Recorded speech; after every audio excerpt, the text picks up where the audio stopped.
Ça a démarré avec une phrase d'un policier qui criait « Arrête-toi ». Et pour moi, ce « Arrête-toi », il voulait dire beaucoup de choses. Arrête-toi sur le moment, c'est-à-dire ne bouge plus, mais aussi dans ma vie personnelle, dans ma vie familiale, arrête-toi dans tes projets, arrête-toi de croire, reste statique et attends que la justice rende son verdict.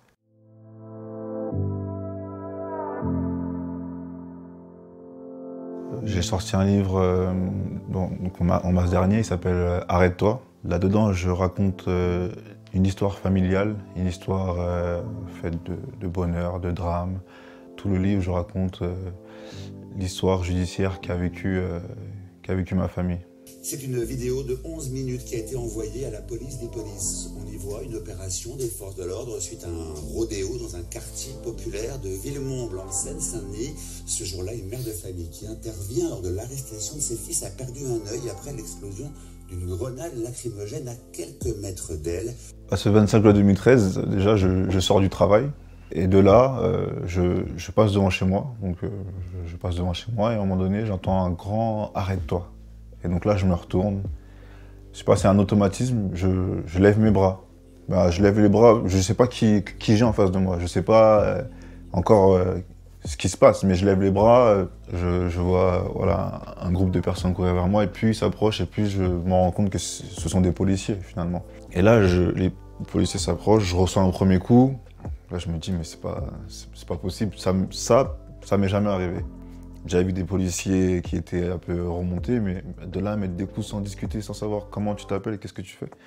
Je reçois le premier coup, deuxième coup, mon instinct de survie a parlé, ça veut dire que je me sentais étouffé, donc j'essaie de me dégager en criant « j'ai rien fait, je sais pas, vous vous trompez ». Il faut savoir que cette action, elle se passe en bas de chez moi. C'est-à-dire que ma mère, mon frère, mes sœurs, ils voient tout par la fenêtre. Mon frère, il voit ça, il descend directement. Et je me relève et je vois mon frère arriver. Il parle pas au policier, il vient vers moi. Et voilà, il n'a pas l'habitude de voir son frère crier, il n'a pas l'habitude de voir son frère malmené au sol. Et de là, il reçoit un premier coup, un deuxième coup, un troisième coup de lacrymogène directement sur l'arcade sourcilière. Et ça, c'est vraiment sur ma gauche, donc c'est près de moi, donc c'est violent. Et donc il refait le tour. Là, je le perds un peu de vue, il passe devant moi. Et là, les policiers, d'un coup, je ne comprends pas aussi trop pourquoi, ils me tirent pour aller je ne sais où. Et pendant qu'ils me tirent, je me retourne, c'est-à-dire que je ne vois pas la scène. J'entends une grande détonation. Et je vois un policier en joue comme ça sur mon frère. C'est-à-dire que je me retourne, je vois mon frère au sol. Et là, j'ai même pas le temps de voir s'il se relève ou pas. Je suis tiré vers la camionnette de police. Et là, dans mon esprit, voilà, mon imagination a commencé à faire, à s'imaginer mille histoires possibles. Et pour moi, il n'était pas exclu que c'était un tir à balles réel et que ça a touché mon frère et qu'il soit décédé. Donc je suis complètement tétanisé, je suis amené au poste de police. Pour moi, il était évident qu'ils allaient se rendre compte qu'ils s'étaient trompés de personne, mais je m'inquiétais plus pour l'état de mon frère que pour le reste, parce que pour moi c'était évident, j'étais vraiment en train de marcher, j'étais en l'air. Pour moi, voilà, ils se sont trompés, et voilà. Et ensuite, de là commence la garde à vue.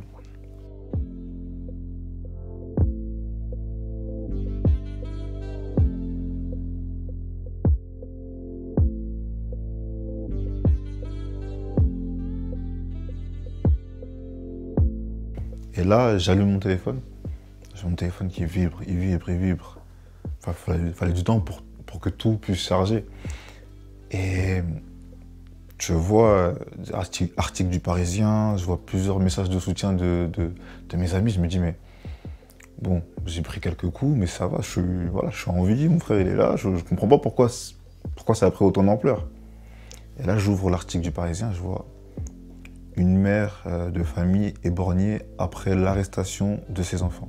J'ai montré à mon frère, on s'est assis. Ouais, on n'a pas les mots qui sortaient, on n'a pas le mot qui sortait de notre bouche. J'ai un ami qui est venu nous récupérer, on est parti directement à l'hôpital voir ma mère. Et les premiers mots de ma mère, ils m'ont vraiment marqué. Et je pense qu'ils participent encore à ce que je suis aujourd'hui.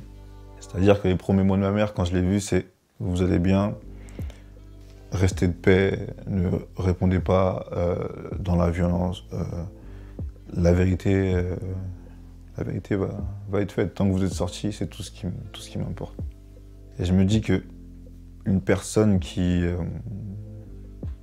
vient d'être amputée d'un œil arrive à garder son calme et sortir des paroles aussi sages, je peux qu'admirer et suivre les conseils que cette personne m'a donnés. Et là, en l'occurrence, c'est ma mère, donc je les suis encore plus.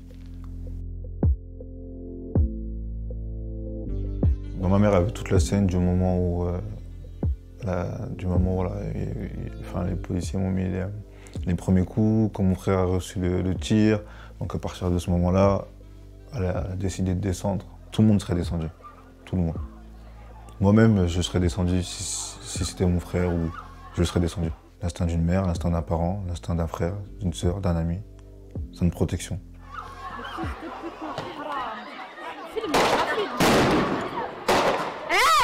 Bande de chiens, va. On entend une déflagration, une deuxième, une troisième. On entend on voit ma mère se baisser et se tenir la tête. Et rentrer à la maison. Donc au début, j'ai pas compris. Je savais pas ce qui s'était passé, comment ça s'était passé. Mais en entendant des énormes bruits, je me dis, mais là, c'est une scène de guerre, là. La police était là à la base pour un rodéo sauvage. Ils avaient tenté d'arrêter le chauffard.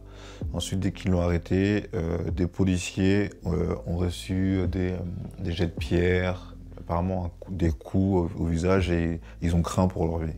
Cette partie de l'histoire, moi je ne l'occulte pas, je la raconte. C'est quelque chose contre lequel je me bats encore aujourd'hui, c'est-à-dire que on demande la justice, mais on veut la justice pour tout le monde. C'est-à-dire que tout responsable d'actes violents doit être jugé et condamné. Malheureusement, c'est pas la première histoire de violence policière, il y en a eu d'autres.